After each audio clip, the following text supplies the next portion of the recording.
si Berna. At narito kayo ngayon sa Tambanang Berna Bets! Ngayon, maiba tayo.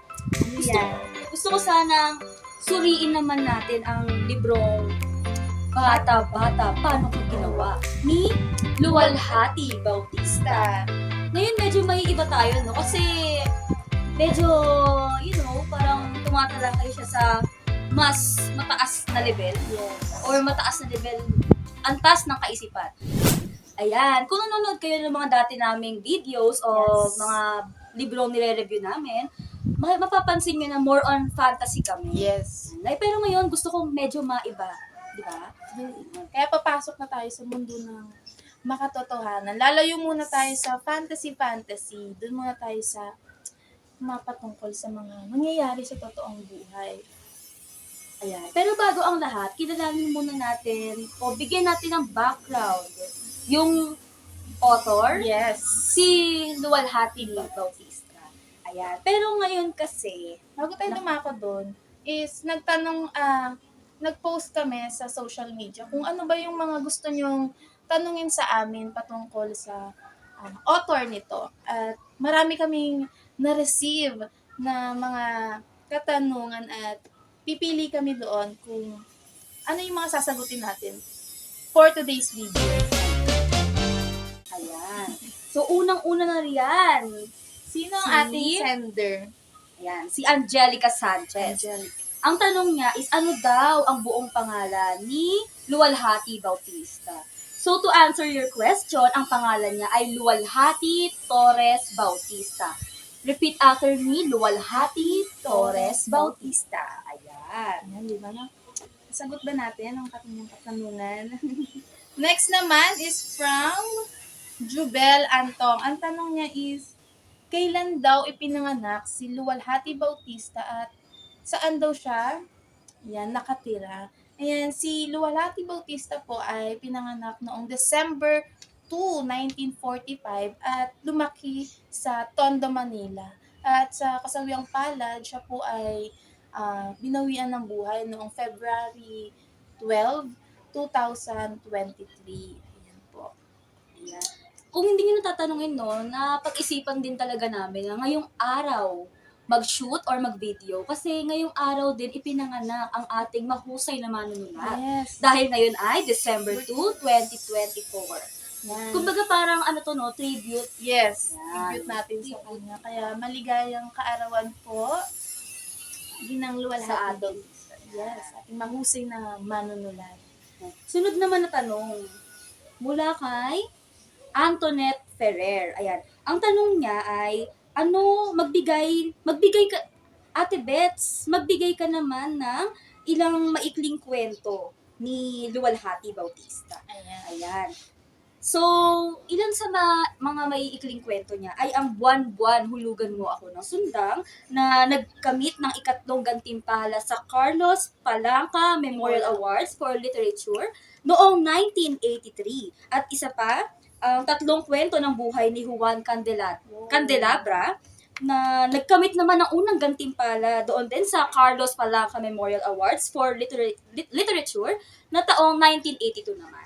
At pagdating naman sa nobela, siya po ay meron ding dekada 70 na nagkamit ng dakilang gantimpala sa Carlos Palanca Memorial Award for Literature noong 1983 at isa pa po yung sa Bulaklak sa City Jail na nanalo sa Best Screenplay sa Metro Manila Film Festival o yung MMFS at sa FAMAS Award. Yan, di ba? Napakahusay niya. Lahat ng mga likha niya ay nananalo talaga at talagang panlaban.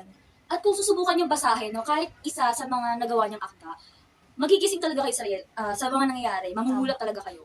Makikita niyo, may mga ganito pala nangyayari sa totoong buhay. Ito pala ang reality. Na akala mo, kasi tayo mga Pinoy or tayo mga Filipino, parang napaka one way natin. Yes. Na ito yung buhay natin, ito lang yung alam natin. Pero the more na nagbabasa tayo, lalo na recommended talaga, very recommended ang mga akda ni Luwalhati Bautista. Kasi nga, sobrang eye-opener. At mamaya tatalakayan natin, bakit kaya eye-opener? Pwede naman yung author na to. Pwede naman yung author na to. Bakit si Luwalhati Bautista? Palalalimin natin yan mamaya. Pero ngayon, dumako muna tayo sa uri ng kata. Ano nga ba yung mga uri ng katahan ni Luwalhati Ayan. Bautista? Hindi nyo na naitatanong. Ang Bata-Bata Paano Ka Ginawa ay isang nobela. Alam mo, minsan nag-work yung mind ko. Anong work? Kasi Anong di ba, word? ang alamat Alamat? ay pinagmulan ng mga bagay-bagay. Yes. At nung nakita ko yung front page, ang tanong ay Bata-Bata, bata-bata paano ka ginawa. Okay, next. Hindi, seryoso. Isa siyang nobela. At ako personally, kung meron kayong mahabang time sa isang araw, kaya talaga siyang basahin ng isang upuan lang. Kayang-kaya. Kasi, Yes. grabe, aabangan niyo yung kung ano ba yung mga susunod na mangyayari. Kaabang-abang talaga siya kasi sa kapal ba naman yun? Ang daming mga sinisiwalat na mga story. Yes. Tsaka, lahat ng characters may say talaga. Yes. Walang tapon. Super. Na parang may imagine mo, ramdam mo yung bawat bitaw ng line ng characters. Na parang, akala mo nandun ka rin sa mismong eksena. Yes. At kung hindi nyo na rin naitatanong, Ano ang yan? Bata-Bata Paano Ka Ginawa ay mayroong movie. Ayun. Ito ba yung Yan. kay Vilma Santos? Korik ka dyan. Nanood ko yan. Kung gusto niyo bang makita kung paano ba nila inaakto, yung talagang gusto niyo makita yung emosyon, kung nakukulangan kayo, panoorin niyo yung movie nila kasi doon talagang walang saya na. Ay, iba pala yun. Ayan. Pero, suggest namin magkaiba kasi kami ni Badet. Yes. Kasi, ang ginawa niya is, binasa niya muna bago niya pinanood. Samantalang ako naman, pinanood ko muna bago ko basahin. Yes. So, we suggest na basahin niyo muna bago niyo panoorin. Kasi ang daming nandoon sa kwento na hindi na isama sa movie. Na, kung tutuusin, para sa akin, ang highlight niya. Yes. Pero wala siya sa movie. Tapos may mga naman na dagdag na eksena. Kaya mas maiging basahin muna bago panoorin. Pero for me, kasi syempre napanood ko muna, di ba? Bawat bitaw ng line ng characters, naririnig ko yung mga boses nila. Ayun. Wala, it's ganito na. Yun. So, pero yun, it's up to you pa rin. Pero suggest talaga namin na Basahin niyo. basahin talaga. Since nabanggit na naman namin kanina na ang Bata-Bata Paano Ka Ginawa ay may written output Yes. at movie. So parang, sa palagay namin, ang layunin nito is maabot Yung ang nakararami, kumita, and at the same time, magmulat or Yes. magturo. Napag-aralan namin to sa isang subject yung upmarket fiction. Yan. Yun yung kombinasyon ng kumita at iabot o abutin yung mga nakararami. Ayun. Kasi 'di ba? May book. Meron din tayong movie. At the same time, nagtuturo siya sa atin ng mga nangyayari sa lipunan. 'Di ba? Nakakapagmulat siya sa atin kung ano ba yung mga kalagayan ng mga babae at ng mga Pilipino noong martial law kasi about din siya sa tumatalakay din siya doon. Since medyo nang i-spoil na rin naman kami, Yes. tungkol siya sa social realism. Bakit nga ba social realism? Palalawakin natin mamaya, Ayun. mga bird. At ayan, maraming salamat sa mga katanungan ninyo at sana natulungan namin kayong sagutin yung mga personal na buhay o kung ano ba yung meron kay Luwalhati Bautista at sa mga likha niya. Kaya naman, Ayan, palalalimin na natin ang ating Yes. pagsusuri sa librong ito o sa nobelang ito. And para simulan ang pagsusuri na ito, paano ba sinimulan ang kwento, ayan, ang paano nobela? ba? Ayan. Diba? Makikita natin sa unang bahagi, 'di ba? Doon na pinakita agad yung anak niya, si Maya, sa isang set-up na graduation and at the same time pinagsama na graduation and beauty contest yung isa, yung sa kinder. Doon din pinakita yung character ni Ding, ni Leia na bilang isang supportive mother at si Oji na kapatid niya doon sa umpisa ay ipinakilala na sila. Ayan, at upang mas maunawaan natin ang magiging daloy ng pagkukwento namin ngayon, kilalanin muna natin ang mga karakter. Umpisahan natin sa bida Sino nga ng ba ang kwento. bida ng kwento? Ayan. Ang bida ay si Leia Bustamante. Ayan. Isa siyang ina, Yes. a mother of two. Yeah. Ayan. A-apply din kami ni Badet. Uy! Para siya ay mother of four. Ang galing mo naman. Ayan. Siya ay ina, Nina, Maya, Gascon. Yes, Gascon. Ayan. Next. At si Oji Dalara.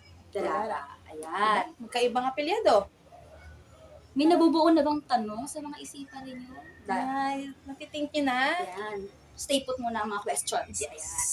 At meron siyang unang asawa. Ayan. Si Rafi. Gascon. Ayan. Gascon? Ang hirap talaga kapag dahil yung asawa, napagpapalit mo talaga yung mga... Ayun nga eh. Hindi kami nalilito na. Napagpapalit mo yung mga apelido. Si Rafi Dalara, ang tatay ni... ang tatay Ni OG. Yes. Ayan. At ang tatay naman ni Maya ay si Ding. Ang bato.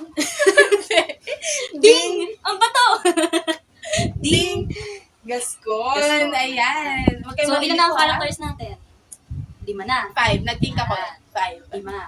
Tapos, ipasok din natin ang Prince Epan. Ay, hindi. Principal. Siya si Mrs. Mrs. Zalamea. Zalamea. Yes. Yan. Si Zalamea. Para sa akin, tauhang circle. Bakit? Parang sabing tauhang circle. Kasi sa unang bahagi ng kwento, she's bad.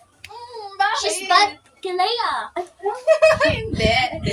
Joke lang yun. Bad siya kay Leia because yung thinking kasi ni Leia, di ba? Parang hindi nagkiklik, hindi nagtutugma yung thinking nitong principal at nitong ni Leia, hindi nagtutugma yung mga pananaw nila. Kaya for the fight sila nung una. Pero, dig natin yan later. Yes. Balik tayo sa umpisa ng kwento. Yan nga. So, doon sa simula kasi ng kwento, doon na rin parang unti-unting ipinakilala yung characters. Na doon unti-unting lumalabas. Yes. Kung paano lumabas si Leia as a stage mother, supportive mother, Yes, super. at kung gaano kabibo si Maya, ang kanyang bunsong anak, pati si Oji, ang kanyang panganay. At makikita rin natin doon na sa simula pa lang ng kwento, binigyang emphasis talaga yung pagiging ina. Yes. Diba? Kasi doon sa simula ng kwento, nakita agad namin yung iba't ibang perspective ng mga nanay. Yung mga nanay nandun sa isang contest. Mm-mm. Si Leia, ipinakilala siya bilang stage mother, ganyan. Tapos ito pa, take note, ayaw niyang papintahan o sabihin natin make-upan Bakit yung kaya anak niya. ayaw niyang papintahan? Kasi ayon sa kanya, madudungisan daw yung puri o yung sabihin natin yung ayun parang maamo. purity ng Ayun, isang ng bata. Ang likas na ganda ng isang bata. Habang may mga ina naman na Sila pa yung pumipilit dun sa mga anak nila. Kahit yung anak nila ayaw, pero sila dahil gusto nila, bibilan nila ng mga bagarbong damit, kahit yung anak, di ba? Tsaka, Umiiyak. nangyayari sa totoong buhay yan ha. Yes. Di ba? Yung parang may Ito nangyari tayo sa akin. Bigyan. Yung mother ko, bumili siya ng sa parang princess, sa SM. Tapos bumili ko pala doon, automatic, kasama ka sa pageant. Ganun yung nangyari. So ako, parang may iyak na ako, ganyan. Pero sayang yung damit, hindi na ilang pamilya. Parang sipilit siya. Yeah, ayun. Pero diba? alam mo yun, merong bad side, meron ding good side. Hindi natin tinatanggal yung gusto ng mother natin, ng mga nanay natin, na parang mag-grow tayo. Diba? Kasi Yes. parang yun din yung nakikita ko na parang meron din mga nanay na parang, uy, ginastos ko na yan, sige na, ilaban mo na.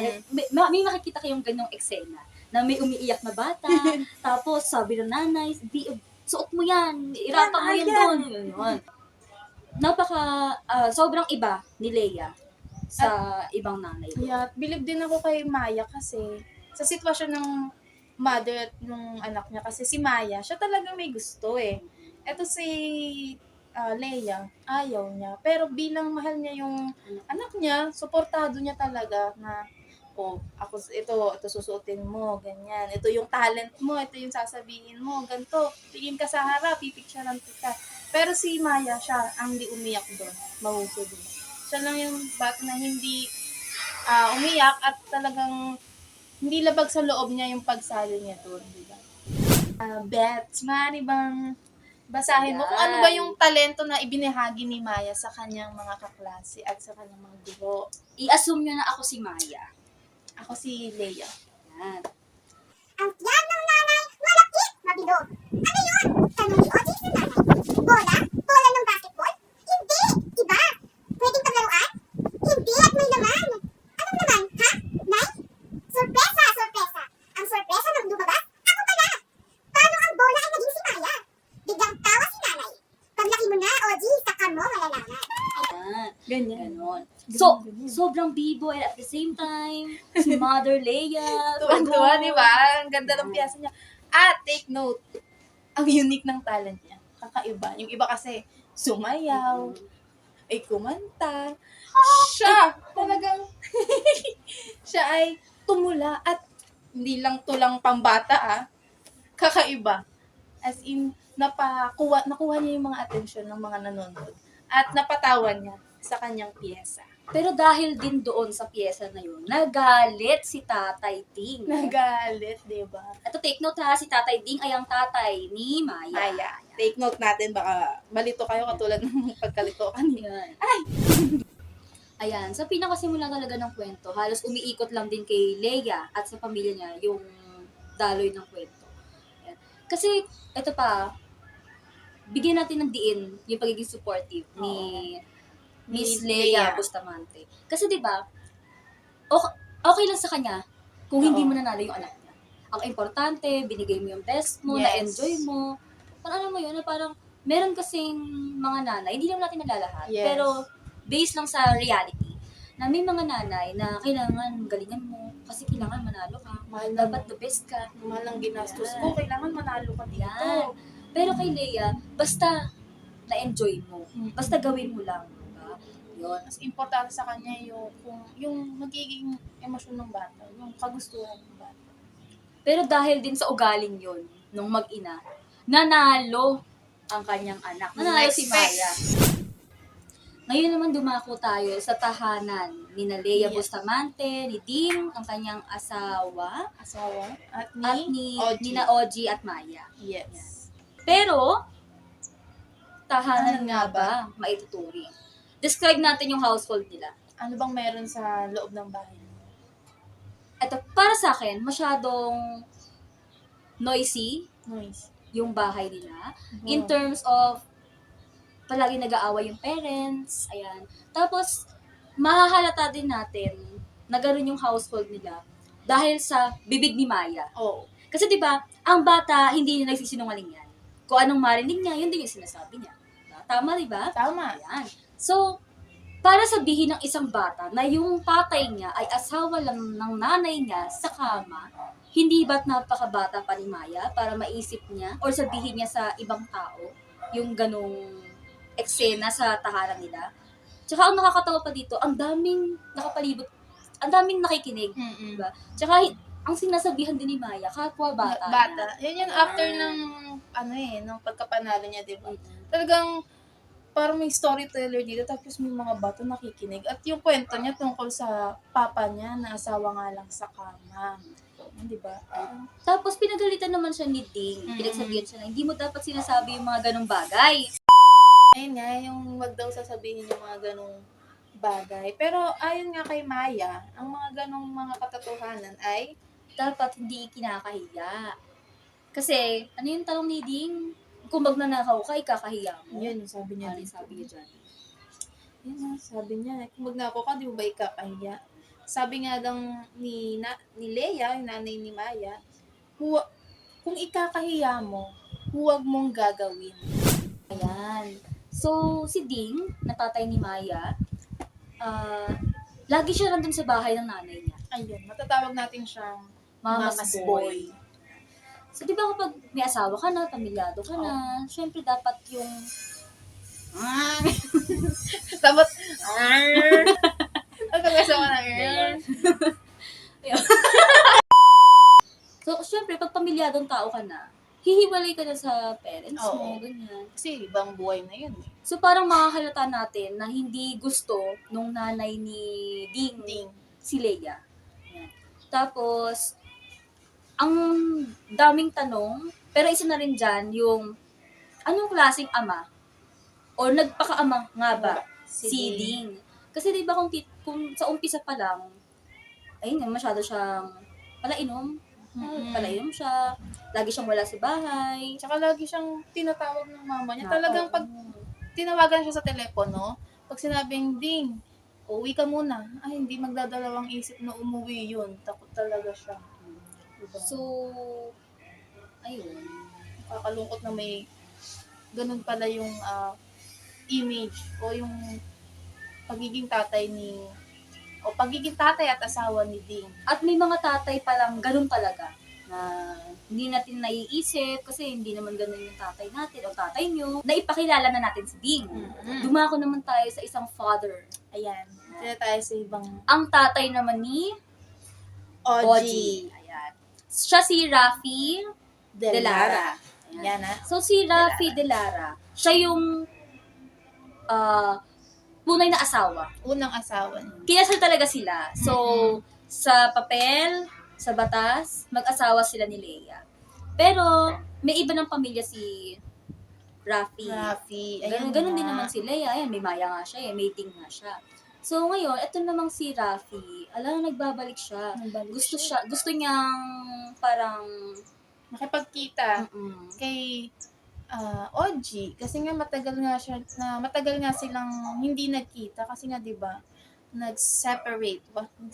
Humiwalay na sila ng landas. At gusto niyang, sa pagbabalik niya dito sa Maynila, masilayan niya at makabanding niya yung kanyang anak na si Oji. Kaya tinawagan niya agad si Leia. At kung titignan din natin, iba pa rin yung batang lumalaki na merong nanay at may tatay. Kasi si Maya, lumaki siya na andyan yung tatay niya eh. Si Oji kasi, meron siyang tatay din, pero hindi naman super child. I mean, hindi naman talagang anak na anak yung turing sa kanya ni Ding eh. So, syempre, nung nakilala niya yung tatay niya, di ba? Kasi si Rafi may kaya, di ba? Oo. Yan. So, parang syempre, napupunan yung pangangailangan ng isang batang kailangan ng ama, ng isang batang lumaking walang ama, na ngayon ay meron na. Oo. Yan. So, parang, ang sarap sa pakiramdam na sa daloy din ng kwento, nakikilala niya yung tatay niya. At hindi pinagbawalan ni Leia. Oo, yun Kasi yung pinakamaganda. may mga nanay, no, na, hindi, iniwan tayo yan. Or sabihin natin na, nasan siya nung pinanganak kita? Di ba? Wala, hindi yan. Erase yan. Yan. Pero si Leia, open arms niyang hinayaan na bumalik sa buhay ni Rafi, ni Oji, yung tatay niyang si Rafi. Hinayaan niya na sumama pa nga siya na makipagkita, di ba? At makabanding yung anak niya. At sinama pa rin si Maya, di ba? Bakit sinama si Maya? Ayan, si tatay mong Ding, wala na naman. Nandun na naman siya sa kanyang nanay. Ayun ang nakakalungkot talaga pag kailangan si Ding eh. Talagang Nasa lost and found and nowhere to be found. Isa rin sa dahilan kung bakit pinapasama ni Ding ang kanyang anak na si Maya, para daw may bantay. Grabe, walang tiwala kay Leia. makakala may gagawing masama eh. May gagawing milagro. Yan. So, ayun, naging mata si Maya ng kanyang papa. Ding habang wala siya sa... Hindi niya namamatyagan yung dalawa. Diba? Buksan natin or dalom natin. Perfect. Ang lalim! Pumunta tayo sa pamilya ni Rafi. Kay Rafi naman. Since si Leia ay working mother, Yes. kaya kinakailangan niya ng mapag-iiwanan sa mga anak niya. So ngayon, since ginagampanan ni Rafi ang kanyang pagiging ama, at nakakatuwa pa, dinadamay si Maya eh. Oo. So, pumupunta ngayon ang magkapatid o si Oji at si Maya sa tahanan nila Rafi. Yes. At doon nakilala ni Oji at Maya ang asawa ni Rafi. Pero take note asawa dahil binabahay niya. Pero ayun nga. babalikan pa rin natin na ang tunay na mag-asawa ay si Leia at si Rafi. Ayan, at saka si Eleanor at si Rafi ay magkakaroon na ng anak. Talagang meron na silang kanya-kanyang pamilya no? Iba-iba na yung tinatahak talaga nila. Ibang chapter na ng buhay nila. Dahil na rin sa usaping dalawa ang ama o magkaiba ang ama ng dalawang bata, naging usap-usapan o napupulaan yung dalawang bata sa eskwelahan nila. Ayan, na napangungunahan din ng principal ng paaralan ng dalawang bata.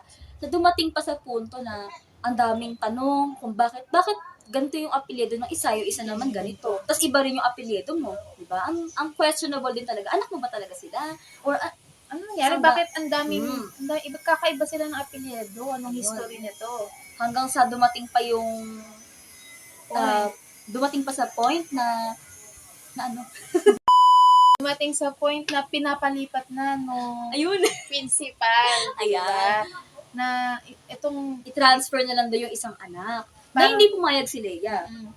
kasi itong principal, gusto niya, ayaw niya ng gulo, ayaw niya ng usap-usapin, ayaw niya ng issue sa kanyang eskwelahan niya, sa paaralan. Kaya ang suggestion niya kay Leia is, isa sa anak niya is ilipat nga ng paaralan para hindi maguluhan yung mga guro na rin, yung mga kamag-aral na magkaiba silang ng apelyido. Pero, hindi Hindi pumayag. pumayag si Leia. At nanindigan talaga siya bilang ina, diba?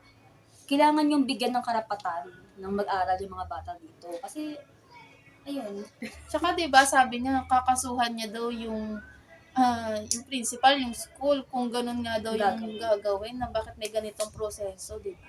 Kaya ayun, grabe yung katapangan din at yung paninindigan ni Leia. at binigyan na rin natin ng binuksan na rin natin ng usapan tungkol kay Principal Zalamea? Zalamea. Yes. Hindi talaga good terms sa simula ng kwento si Leia at yung principal. Yan. Naging good terms na lang sila dahil nung nalaman ng principal yung trabaho ni Leia. Yes. Tatalakayin natin mamaya sa bahagi ng teorya. Yes. Pero pumunta muna tayo sa ano nga ba yung pinaka Highlight. yes. Ayan, Ano ba highlight. yung panindig balahibo sa Tanda ko kulay pink yun eh. Sa upper right. color pink? Neon yellow. Oh! Hindi. Iba yun. Iba. Ano So, yung pinaka-highlight ng kwento, dumating sa point, kasi di ba working mother si Leia. Yes. Si Ding naman ay mama's boy. So, syempre, mama's boy, laging na kay mama. Nasa mama niya. Asa si Rafi nun? Si Rafi, nag-work pa rin siya. Ayan, May nasa work pa rin din siya. So, na-aksidente yung dalawang bata. Bisikleta ba? Yes. Ayan, bisikleta. Binili nila ni Binili ni Leia at ni sinamahan siya ni Johnny. John. Pagdating daw ni Leia, nagtagpo yung dalawang ama. Ayun na. Mm. Nagkaharap na sila. To make this short, paikli na natin. Paikli. Yan. Nakaka-intriga or na ang sakit sa dibdib nung tanong nung dalawang ama. Or sabi, nung dalawang lalaki. Oo. Kasi di ba, anong klase kang ina? Parang anong ginawa mo bilang ina? Parang, di ba parang ang sakit mo na ako yung bumuhay din sa dalawang batang yan. Then, kukwestiyonin mo ko. Yung dalawang, parang nangyari, pinagtulungan siya eh. Oo. As in, salita si Rafi. Paglingon mo, nagsasalita din si ano. Ganun yung eksena. Anong uunahin ka na? Pinipin talaga sa utak niya na parang anong klase kang ina? Anong klase kang nanay? Mhm. Napabayaan mo yung mga anak mo. Tsaka dahil lang sa isang aksidente na yun Hinusgahan Talagang- yung pagiging ina niya. Sinumbatan na siya na, pabaya ka kasing lagi mong inuuna yung trabaho mo, hindi mo na tinitignan yung mga anak mo. Doon na talaga parang nag-boom. At bilang, ayun, sige. Malis na siya nun, hinayaan niya yung mga asawa, yung mga Lalaki. lalaki niya. Bahala kayo. Ganun pa yung eksena. Bahala ka, tigisa kayo ng anak. Oh, diba? Next naman, ano ba tayo? Resolution. Yes, doon na tayo sa, pababa na tayo. Ayan. Doon na yung nagsenti na si Leia. Talagang pinili niya muna yung mapag-isa. Talagang pumunta muna siya sa work niya para doon na muna mag-unwind. Sorry. Kasama si Johnny. Yes, Papa. Yes. Ayun na. Dahil nga, na-stress na siya, ang dami nang gumug. Talagang, ayun na, yung punto ng buhay niya na sasabog na siya. Ang kanyang pinuntahan. Yung parang kanyang shoulder to cry on. Ang kanyang BFF. Na si Johnny. Pero, hindi siya sumama. Kaya ang nakausap niya, ay hindi nakakatawa. Madre. Si Sister Anne. Si Sister Anne yung nakausap niya. Nung gumaling na yung mga bata, ayun na, Pilian. hindi pa to pinaan. Ito yung eksena pa nila Mrs. Zalamea. Yung Kamali kasi si Leia ng pagpirma doon sa card ng mga bata. Bali, napirma niya kay Maya, Delara, kay Leia naman, sa school. Kaya ayan, nakapunta si Leia sa school nila para bumili ulit ng kapalitan yung card. At doon na nagkaharap si principal at si Leia. So, after nun, yun lang. Yung Pasko, may revelation si Ding na nagkakaasawa na nga siya. Magkakapamilya din sa iba. Hindi nga, natigil na yung relasyon natin, hindi na ako uuwi dito, wala ka ng Ding. At ang masakit pa doon, gusto rin kunin si Maya. Ayun na. Dumako naman tayo sa mga teorya. Teorya. Yan. Gagamitan natin ng teorya yung pagsusuri natin sa bata-bata paano maginawa. Yes. So, yung mga staff namin na nasa gilid, ayan, Mga shy type, ayaw mag-hi. Ayaw. Ayaw nila. Ayan, naganda sila ng 5 ba? 5 Yes, teorya. 5 theories. Yes, 5 theories. Bubulot kami ng 2. Pero, isa lang muna. Isa muna. Mamaya yung isa. Ay, mulot ka na, Bebs. Sana maayos. Pikit ka muna. Baka nang dadaya kayo. Okay, go. Ano yan? Ah! Kinakaman ako. Ayan, ang pangit ng sulatan. Ano yan? Feminismo. Ayan! Perfect. Feminismo, perfect siya. Ang perfect ng nabunot mo. Kitang-kita naman Yes. sa akta. Diba? Kasi umpisa pa lang, kababaihan agad yung ano. At ang ating pangunahing taon ay Babae. babae. Bigyan din naman natin dito yung trabaho ni Leia. Wait lang muna tayo. Wait lang muna tayo. Doon muna tayo sa pagiging ina ni Leia na kahit sobrang busy niya eh. Trabaho. Siyempre, kailangan niya buhayin yung mga anak niya. Kailangan niya rin gawin yung responsibilidad niya Bilang bilang isang isang ina. anak. Ay, bilang ina! Bilang ina! Ayan. Yun, parang napaka naaasigan ako sa kanya. Talagang napagsasabay niya yung trabaho at ano. Kasi di ba meron tayong idinidikit. Yan? Idinidikit sa mga, nakapagbabae ka, dapat sa tahanan ka lang. Yes. It's either mag-aalaga ka ng asawa mo, pagsisilbihan mo yung asawa mo, or aalagaan mo rin yung mga anak mo. So, yung character nila dito, sobrang layo niya. Diba? Parang, ang ginawa ni Luwalhati Bautista dito, pinuksan niya yung mindset na gano'n, na kapag babae, sa bahay sa lang. magawa lang ng bata. Hindi. Hindi. Taga-bitbit lang ng bata at mag-aalaga ng bata. Hindi. Napagsabay niya yung trabaho, yung pagkataguyod ng mga anak niya, nang hindi kailangan ng ama. Yes. Totoo lang kasi di ba, si Rafi, iniwan siya.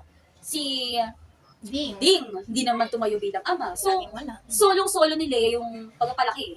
Ayan. Tsaka 'di ba, yun din yung naging rason kung bakit naghiwalay si Rafi At si Leia. Dahil nga gustong isama ni Rafi. sa trabaho si Leia. Sa trabaho niya, naging isang housewife na lang. Pero, hindi pumayag si Leia. Talagang, ayoko, hindi pwedeng dito lang matatapos yung purpose ko sa buhay. Hindi pwedeng isa lang akong ina. Hindi pwedeng isa lang akong magbabantay ng mga anak. Hindi na ako pwedeng asawa mo. Pero pinili niya dito yung sarili niya. Talagang, pinili niya yung, pinili niya yung pangarap niya sa buhay. Kung ano ba yung purpose niya sa buhay. Yun. Nagkataon lang talaga na pinili ni Leia yung Sarili niya, oo. Doon talaga. Yun yung Yeah. focus eh. Tapos, yung kay principal. Oo, ayun na. Dito na yung siniwalat yung kung ano ba yung trabaho ni Leia Bustamante. Yun yung samahan, which is yung Human Rights Organization. And bahagi ng Social Action Group. Ayan. Doon, makikita natin na matapang kasi yung trabaho na yun. Talagang kailangan matatag yung loob mo. Matibay yung sikmura mo. Pero siya, babae siya. Kaya niya yung mga ganong trabaho. Kung babalikan din yung mga storya ng mga in-interview niya, talagang hindi lang sila battered. Abused din sila physically and mentally. Yes. So, isa yon sa naging dahilan, kaya naging maayos yung dalawang character, si Principal Zalamea, tsaka si Leia. Yan. Kasi si Principal ay supporter ng mga Supporter ganong din siya. samahan. Pero low-key lang kasi nga, principal eh. Low-key lang pero sinasabi niya. Wag din nakilala din si Principal. Sa atin lang to. Tsaka yung guro, isa din sila. Isa pa, sa buong daloy ng kwento, kayang-kaya ni Leia na buhayin yung mga anak niya nang siya lang. Hindi niya kailangan ng sino man. Anak ko to kaya ko to. Parang gano'n. Napaka-independent ni Leia na kahit iwanan mo ako, parang ano naman, parang gano'n. Kaya ko sarili ko, kaya ko buhayin yung mga anak ko. Tsaka kahit sobrang busy niya, hindi niya hinahayaan na absent siya doon sa mga ganap Ganap. sa school. Mga PTA meetings, kuha ng card, yung mga dapat bayaran nila, di ba? Lagi siyang present, hindi niya pinapabayaan yung mga anak niya. Kahit mag-isa lang siya. So, meron ding isang eksena na nagrebelde si OG dahil hindi siya nasamahan ng kanyang tatay. Kasi, syempre, Boy Scout, kailangan nga naman tatay. Nagrebelde si OG. Tapos, ang ganda ng sinabi ni Leia doon. Ang sabi ni Leia, bakit hindi mo ako sinabihan? Pwede naman akong tumayo bilang nanay at tatay mo. So, ang ganda ng words na sinabi niya kasi hindi lahat kayang gawin yun. Na magpakananay at magpakatatay. Kasi di ba kaya nga tayo merong labeling na pag tatay, haligi ng tahanan, kapag nanay, ilan ng tahanan. Pero si Leia kaya niyang gawin both. Kaya niyang maging haligi at ilaw at the same time. Di ba? Talagang pinunan niya yung mga pagkukulang ng mga tatay nila habang wala na ako kahit nanay niyo ako, kaya ko maging isang ama, kaya ko rin makipagsabayan sa inyo. Di ba? Tapos na tayo sa teoryang feminismo. Isa pa. Isa pa. Gugulat na naman tayo sa mahiwagang baso ni Bernadette. Tingnan natin. Ito naman, dami nakalagay. Ito Marxismo. Ayan, hindi nakita, pero Marxismo. Ayan. Marxismo. Ano Marxismo? Meron. Ito na yung time nung, di ba, may scene doon na nangihingi ng abuloy yung school at yung mga kaklase nung namatayan na bata, which is yung kaklase niya, Ni Maya. kaklase ni Maya. Ayun nga yung namatay yung Tatay. tatay. Kasi nga, ayun na, welga doon sa paggawaan ng tela. Doon nga siya namatay.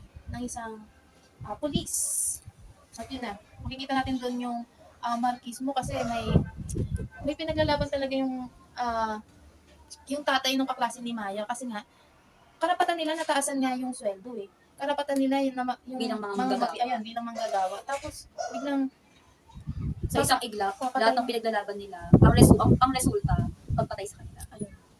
Tsaka, naganap din doon at pinakita rin doon sa nobela yung pagkakaroon ng mababang sweldo, ng 50% ng mga manggagawa kasi panahon to ng Martial law. martial law. Na nagaganap yung malaking pagitan ng mahihirap tapos ng mayan. Ganyan yung gap nila. Yung mga malalakas at yung mga mahihina. May boses, walang boses. Ayan. Kaya naganap din doon yung mga pagwelga, ano ba tagal ng March? Matcha. Tulad na lang din ang sinabi kanina na yung akda ay tumatalakay sa social realism. Dahil may mga bagay o mga pangyayari sa totoong buhay na inilagay din sa akda. Mga kawalan ng hustisya, kawalan din ng boses, lalo na sa mga manggagawa. Yun lang. Napakalaki ng epekto. Doon pa lang sa eksena na namatay yung tatay. Na, syempre, di ba, may pinaglalaban siya, ang Ay, nangyari, namatay siya. Imagine, 8 yung anak nun. At yung tatay na yun, yung source ng Income. siya lang yung tumataguyod. Imagine, namatay yung tatay niyo, paano na yung mga naiwan? At ang masaklap pa doon, nung namatay yung tatay, hindi kinaya ng nanay. Oo. Sumunod sa asawa niya, baka nagpakamatay din siya. Pakamatay siya. At ganun din yung ilan sa mga anak na ay namatay dahil nga sa wala nang source of food. Namayat na. Kaya sumunod na din. Kaya yun yung nakakalungkot kapag yun yung nakakalungkot kapag talagang tinanggalan kayo ng Karapatan. Or hindi kayo pinakinggan ng mga nasa taas. kahit pinaglalaban nyo naman is tama, pero yung mga boss, yung mga, ano ba Tagalog ng boss? Yung mga nasa itaas. Ito talaga, kung sino yung nasa taas, dapat matuto silang makinig. Kasi di ba, nasa kanilang desisyon, nasa kanilang kamay, yung paggawa. Kasi yung mga nasa ilalim, sila yung mga sumusunod lang sa nasa taas, di ba? So parang since yung mga nasa taas ang nakaka-apekto ng lubos sa mga nasa ibaba. Gaya na lamang ng, ayun, dahil lang nagwelga dahil may pinaglalaban, na kailangan ganito, pakinggan nyo kami, pinatay. Ilan yung naapektuhan? Ang dami na apekto yung decision na yun galing sa itaas. Kaya, nasasabi natin na yung akda talaga ni Luwalhati Bautista ay talagang open, pang ano siya eh. Open for all ages. Kahit one, kung marunong ka na magbasa, go. Ay, OA. hindi. Laki din tulong nung nobela ni Luwalhati Bautista kasi doon nakita natin na, ganun pala yung nangyari ng martial law, ganito pala yung sitwasyon ng mga kababaihan, di ba? Ganito pala yung sitwasyon sa loob ng tahanan kapag magkaiba yung tatay, ganito pala yung sitwasyon kapag yung, ayun. Bago natin ipinit, bago natin isara or tapusin ang vlog na ito or ang pagsusuri, anong bahagi sa libro yung pinakagusto mo? For me, ang pinaka-talagang nagawa ko, kay principal, yung kay Minza Lamea at kay Lea Bustamante, yung time na siniwalat niya na doon yung trabaho niya, na siya rin pala ay agad yung trabaho niya for naghaharap din ng mga hustisya, tinutulungan nila yung mga agrabyado, at ganoon din si Minza Lamea, sinusuportahan din pala niya yung mga ganitong gawain, ganoon din yung mga guro, parang pinahihintulutan niya na sumama sa mga ganong activity, sa mga paguganda ayun, na nung una is, parang nagalit ako sa kanya parang inis ako sa kanya kasi parang close-minded siya, pero yun pala, may ganun pala siyang pinatay, yes, may ganun kabutihan pala, meron si Minza Lamea, kaya tuwa ako nung time na nagbati na sila, hindi na sila nagkakarayan, hindi na sila astusa, hindi na nagpapataasan ng pride, ano na sila, ganyan na sila, nagninitian na sila sa isa't isa. At yun, para sa akin, parang tumatak sa akin. How about you naman, Beth? Share mo naman tayo ng mga nagustuhan mo doon. Ako naman, sa part na pinapapili yung dalawang bata, kung kanino sila sama, yung pinukuha sila ng mga tatay. Tapos, nanghihingi sila ng tulong sa nanay nila, tapos umiiyak sila na tulungan mo kami, shit gagawin namin, ganyan. Tapos sabi ng nanay, ang sabi ng mga anak is, paano kung nagkamali kami? Ang sabi ni Lea, kaya nga ako nandito rin. Parang yung part na yun, heart-touching, yes, na felt ko talaga. Yung tumama dito, parang deep thoughts within the mother and her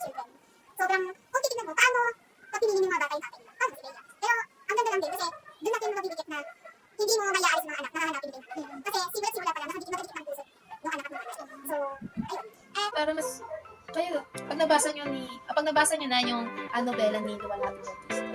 At sure ako marami din kayong makikita mga favorite moments kasi ang dami nun eh. Ang dami mga kaabang-abang na eksena doon at syak na tatatak sa isipan niya.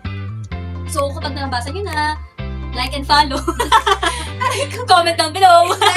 Ay, kapag nabasa niyo na, balik kayo sa video na doon and mag-comment kayo kung ano ba yung mga nagustuhan niyo din na scene, ano ba yung mga nagustuhan niyo part doon, at ano ba yung mga nakuha niyo aral, ano ba yung mga realization niyo after yung basahin niyo bata-bata pa na ginawa. At kung parehas din ba tayo ng mga nakita, ng mga teorya na akmang gamitin sa pagbabasa ng nobela. Muli, ito ang Tambalang Bernabets! Hanggang sa muli!